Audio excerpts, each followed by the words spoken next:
Welcome to the channel today. I hope you're having a great day, a great holiday. As most of us know, today is Labor Day. It's celebrating all of those people who fought throughout the years so that we would have fair labor practices in this nation and all over the world.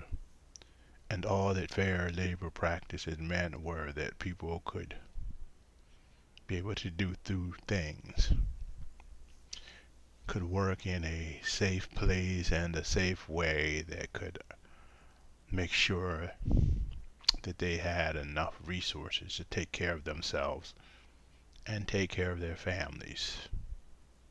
And it was also to make sure that they got compensated in a way that was fair, in a way that would make them prosper instead of having to scrap in order to make enough money day after day and from week to week to survive. The battle still goes on today, as many people are working hard and being exploited in order to make other people not only into millionaires nowadays, but into billionaires, to feed the addiction of people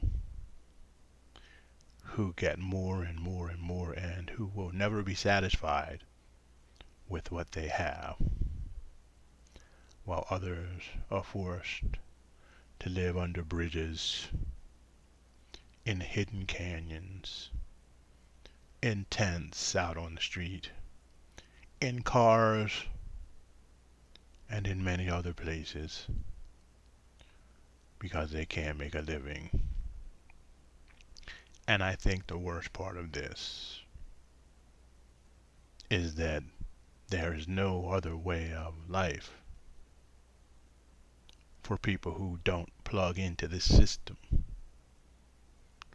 There is no way of living for people who don't want to go to work for 40 hours a week, and in some cases 60 or 70, in order to be able to pay some person sitting on their rear end rent so that they can have food and shelter. The system is rigged so that we either go along with it or we possibly starve to death. Some people have been forced to live out on the street. Some people have chosen living on the street because the system had become so painful and bad that they would rather be living on the street and be outside of it than living within the system, working hard and gaining power over other people. And that's where we find ourselves today. A long time ago, of course, you had people who lived in cities and towns, and you also had people who were wanderers. They were nomads who followed the crops and followed the seasons, who often had herd of sheep or cattle, and they would use them for meat or sustenance or use their milk. They would pick the crops and grow crops that would give them the food they needed, and then when the time came and the season changed and when the crops were not available, they'd move to the next spot. That is not allowed anymore in most of the world, and especially in the United States. Every inch of property is now owned either by some landlord or by the state or by some billionaire, like the ones now who are going and buying up farmland all over the country. Microsoft is supposed to have bought up 40% of the farming land in the United States, and lately someone has bought thousands and thousands of acres in California, and nobody knows who owns it. So what is happening, you see, is that once again We're not allowing for a diverse way of living or a pluralistic form of life or a pluralistic economy. We're all being forced into the same machine. Thus comes the real battle, isn't it? The real battle is answering the question, how can we stay decent and stay healthy and live our lives in a prosperous way in a society and a world that is corrupt and is forcing us to do things that are distasteful in order to just survive. That is the question. That always has been the question. That's why most spiritual teachings that care about the poor and the homeless and the sick rose up during the most oppressive times. Some of them, of course, rose up from the people who had the money, and they created religions that supported their ability to stomp down people and hold down people. It made it all right with God. It made it good. And this includes the latest religion that we're involved in the United States and Western world, Darwinism. Now you may say Darwinism is not a religion, it's a science. Well, many of the facts of Darwinism have been proven incorrect, and there's not a lot of evidence for it. But people refuse to listen to this and to notice these things because they have drawn this ideology out called social Darwinism. It says that some people are basically genetically superior to others and they have the right to survive and they have the right to proliferate in order to raise the human being up to a higher form. This has been at the core of many kingdoms and many nations for many, many centuries before Darwin. Darwin just gave it a religious approval that undercut even the religious hypocrisy of the day.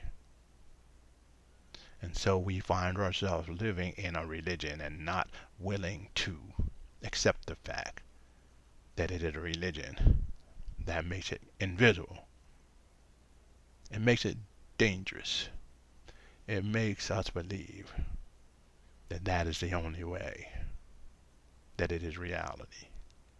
And when we can step out of the 9 to 5 or whatever way of thinking and being and doing and the education system, something happens that is frightening. We realize that that is not the way of the world. And we realize that the human being survived not because of competition, but because of cooperation, because of love for each other. And we realize that cooperation is the way to go. We realize that during those times of hunting and gathering, people were not constantly fighting for land, they were sharing land. In fact, many of the Native American people and many of the groups that are indigenous thought you could not own the land.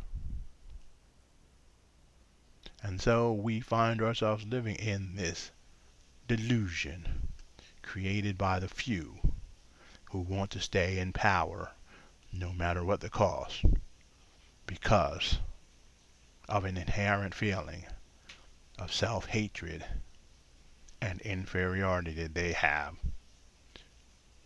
and that they need to cover over with the belief of all kinds of incomprehensible scientific and religious theories.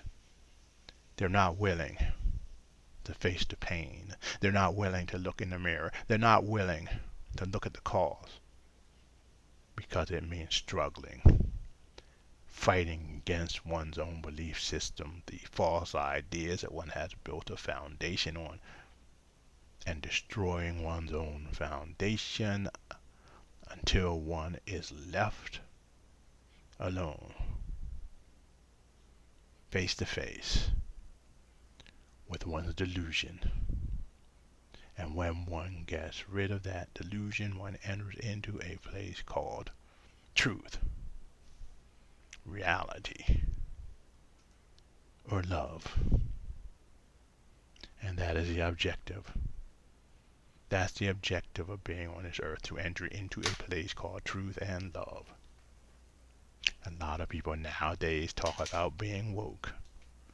And that is just what they are, because we can see as soon as people start talking about that and pointing out the ways that people have been oppressed and the ways that the system has stacked the economic forces against them, those in power just start going crazy, using all kinds of negative campaigns to even make the work that they're doing and the word seem to be negative, one of the things that you don't want to associate with. Well, I would like to say today that I am woke, and many people are woke, and we are not going back to sleep, no matter how the people who are manipulated by the far right takers of the world try to change the word. We are woke and proud of it. And woke does not come to any place to die. It comes to a place to kill and destroy ugliness, hatefulness, and ignorance. I hope you'll join me in this destruction of ignorance and hatefulness so that we can usher in a world of love together. So thank you for being with us. Please hit the subscribe button. Give us a thumbs up. Leave a comment and spread the news about this channel to your friends and family and like-minded individuals so that we can get more subscriptions. Perhaps someday in the far future we can monetize this YouTube station and we can go forward doing more and more in the world to bring this truth to everyone, to create a world of justice, equity, and compassion. That is our goal. To find out more about us, visit our website. You can find a link down below. And I would suggest you purchase one of our books called Life, Work, and Spirituality. In that book it tells you how you can use whatever job you have, no matter how good or bad, in order to become a more enlightened, loving, kind, and spiritual person. Thanks for being with us once again. Namaste.